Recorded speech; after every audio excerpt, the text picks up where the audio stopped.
يموت እንደተሳለለ ተቀጣ በመንገድ ላይ ይሞት ወንታ በሚቀር ሁሉ ወንት እንደመጣ ይወጣል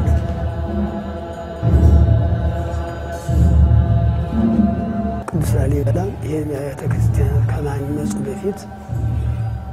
ኢየሩሳሌም ሄዶ 13 ዓመት የተመጣው ሲቀመጥም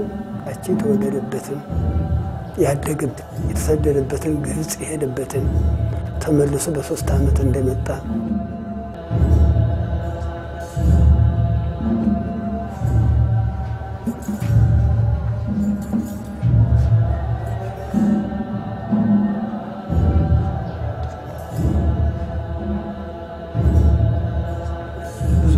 ብዙ ይበርፋል ይሄዳል ብዙ ይሄዳል ባይል ይሄዳል እንኳን ያው የኢየሩሳሌም ድርጅት ታውቆ የለ ባሮፕላን ይሄዳል እንኳን ብዙ ይሄዳል ሌላው በእግር የሚሄደው ግን ቀንሷል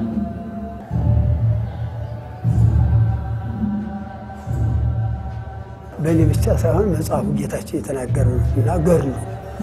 ራሳቸው ቅዱሳን ማናቸውም ቅዱሳን እንደምሳሌበት ጊዜ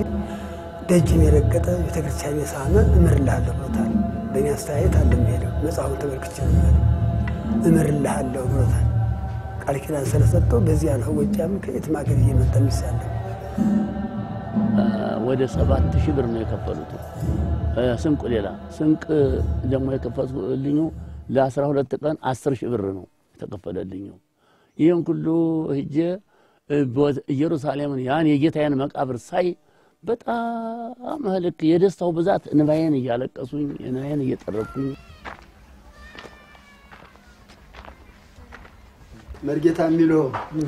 ድሮ በእግራቸው ከዚህ ደንቢያ እስከ ኢየሩሳሌም 82 ቀን ይሄዳሉ ማለት ነው በዚያ በእግራቸው ከሚሄዱትና ዛሬ በአውሮፕላን ባየር የሚሄዱት ክብራቸው ወይ የሚያጡት ነገር ምን አለ በእግራቸው የሚሄዱት ነው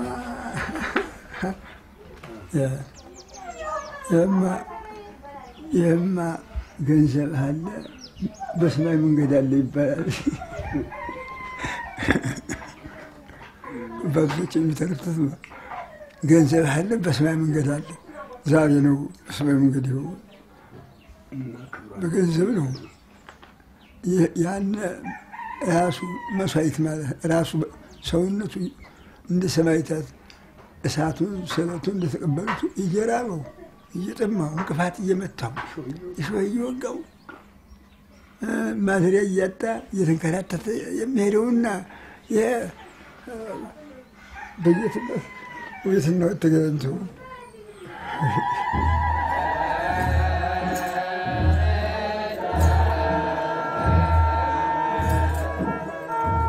ጌታ ኢየሱስ ክርስቶስ የተወለደበት የተሰቀለበት በጣም ደስ ይለኛል በህይወቴ በጣም ደስ ይለኛል